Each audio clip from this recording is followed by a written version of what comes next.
Marilah berdoa. Allah Bapa yang berbelas kasih, Engkau telah menyerahkan putramu kepada kematian untuk membebaskan semua orang dari kuasa maut dan mengaruniakan hidup kekal kepada kami. Pandanglah hamba-Mu, Bapa Wilfridus Fidelis Pranda, yang telah Kau panggil menghadap hadirat-Mu. Ia telah meninggal seperti Kristus. Terimalah Bapa dan saudara kami ini dalam kemuliaan abadi bersama. Bebaskanlah dan ampunilah dia dari segala dosanya, supaya pada hari kebangkitan ia menikmati kemuliaan-Mu. Dengan pengantaran Yesus Kristus Putra-Mu Tuhan kami, yang bersama dengan Dikau dalam persatuan Roh Kudus, hidup dan berkuasa Allah sepanjang segala masa.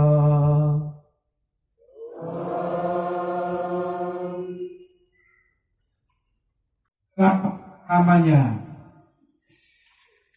Adapun roti yang akan kuberikan itu ialah diriku sendiri yang akan diserahkan agar dunia dapat hidup. Mendengar itu orang-orang Yahudi mulai bersungut-sungut. Bagaimana mungkin dia dapat memberikan dirinya kepada kita untuk dimakan? Lalu Yesus berkata, sungguh benar apa yang kukatakan kamu. Jika kamu tidak makan tubuh Putra Manusia dan tidak minum darahnya, maka kamu tidak akan memiliki hidup. Barang siapa makan tubuhku dan minum darahku, memiliki hidup yang kekal, dan aku akan membangkitkan dia pada akhir dunia. Sebab tubuhku benar-benar makanan, dan darahku benar-benar minuman. Barang siapa makan tubuhku dan minum darahku, tinggal dalam aku dan aku di dalam dia. Sebagaimana Bapa yang hidup telah mengutus aku, dan aku hidup oleh Bapa, demikian pula ia memakan aku akan hidup olehku.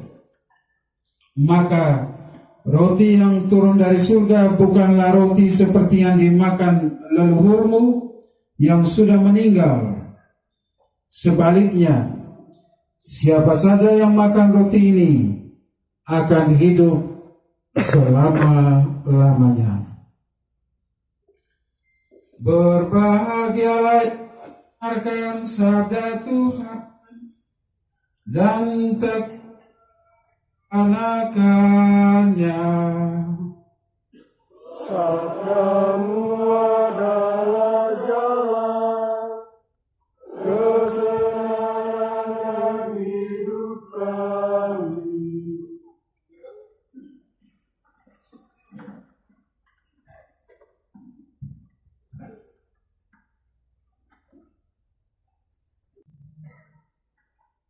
Bapak isi anak-anak, cucu-cucu dari Bapak Fidelis yang saya cintai, Bapak Felix dan umat beriman sekalian.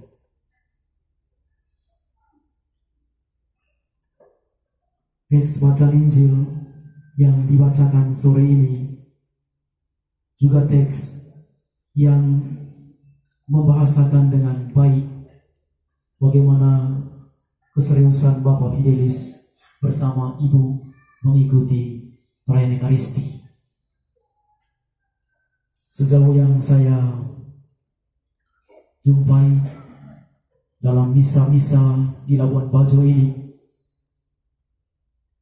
Saya sering menyaksikan Bapak Fidelis dan Mama Elsie ini selalu bersama mengikuti perayaan Ekaristi. Dan memang seperti yang saya singgung kemarin, dia memiliki pemahaman yang mendalam tentang misa.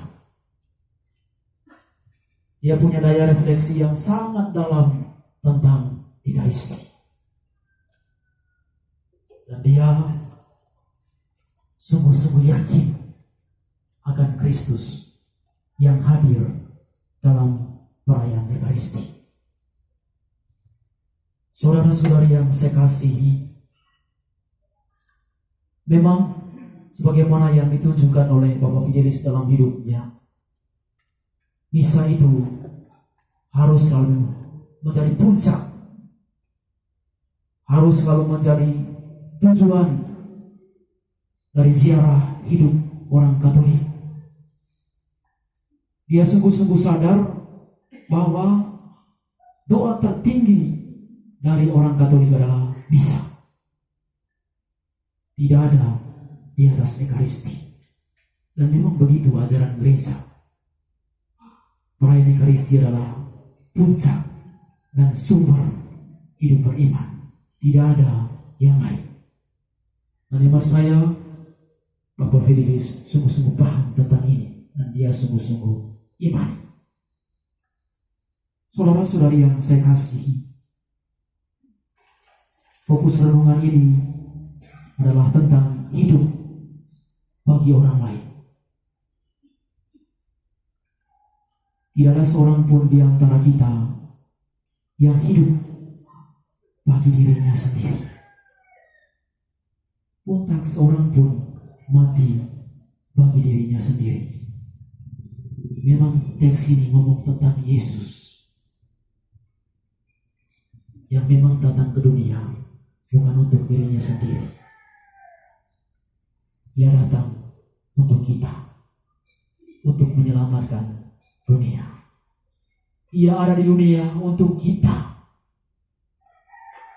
Bahkan ia menderita sengsara, lalu mati di kayu salib untuk kita. Dan secara sempurna memang Yesus lakukan itu. Bahwa dia memang ada untuk yang lain, bukan untuk dirinya sendiri. Dia memberikan seluruh dirinya untuk manusia, walaupun manusia tidak peduli. Dia memberikan tubuh dan darahnya, seluruh dirinya untuk manusia. Tapi manusia pun kadang-kadang mengabaikannya. Dan saudara-saudari, dalam bacaan Injil yang kita dengarkan sore ini, Tuhan Yesus menegaskan itu. Akulah roti hidup yang turun dari surga dan yang memberi hidup. Siapapun yang makan roti ini akan hidup selama-lamanya.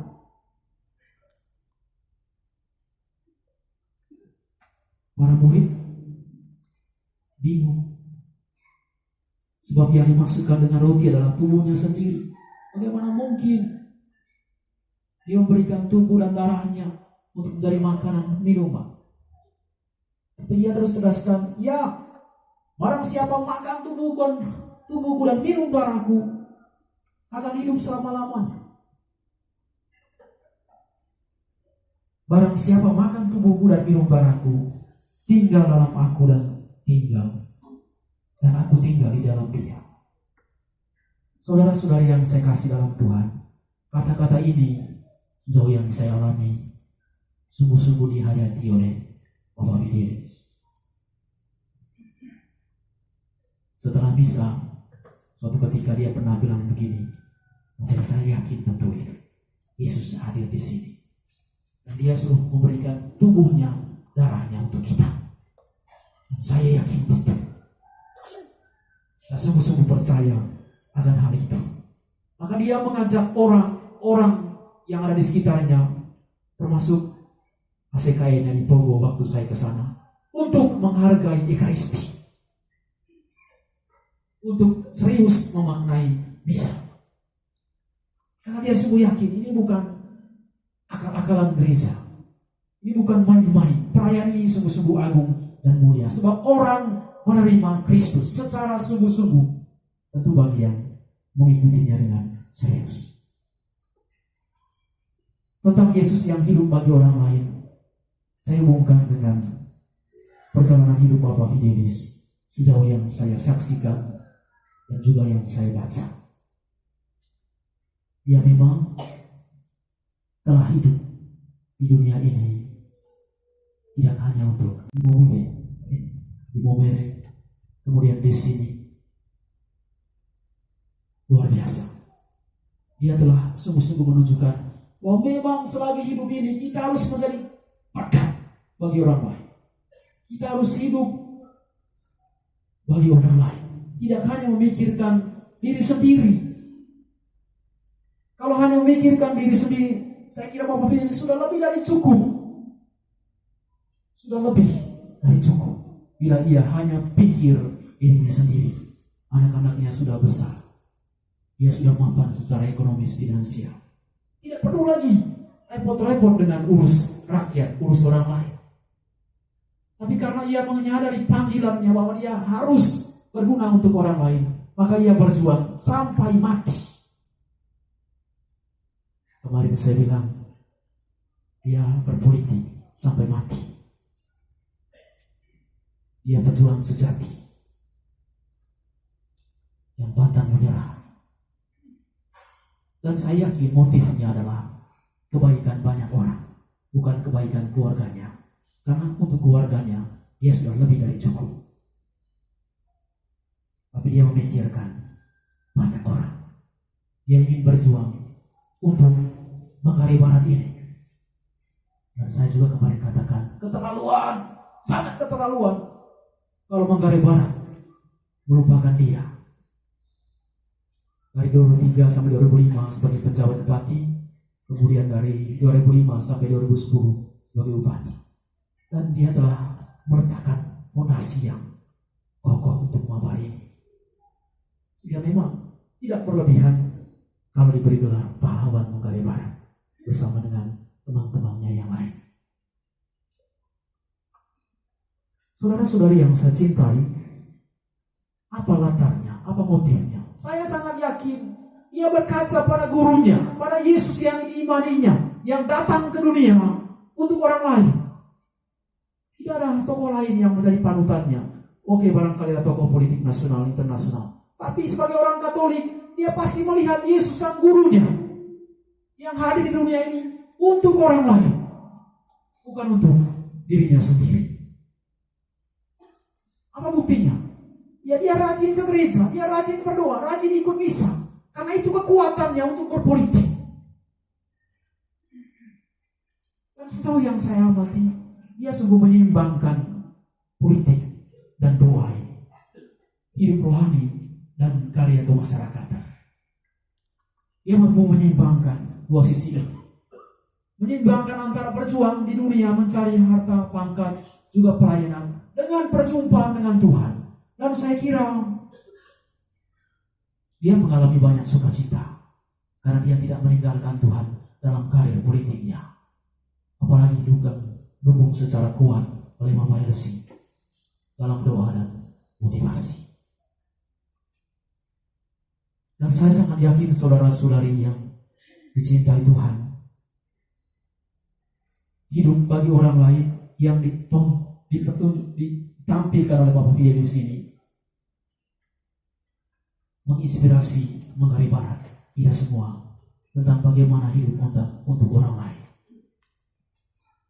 Barangkali selama ini karena situasi satu dan lain hal, situasi politik, kita kadang-kadang lupa akan kebaikannya.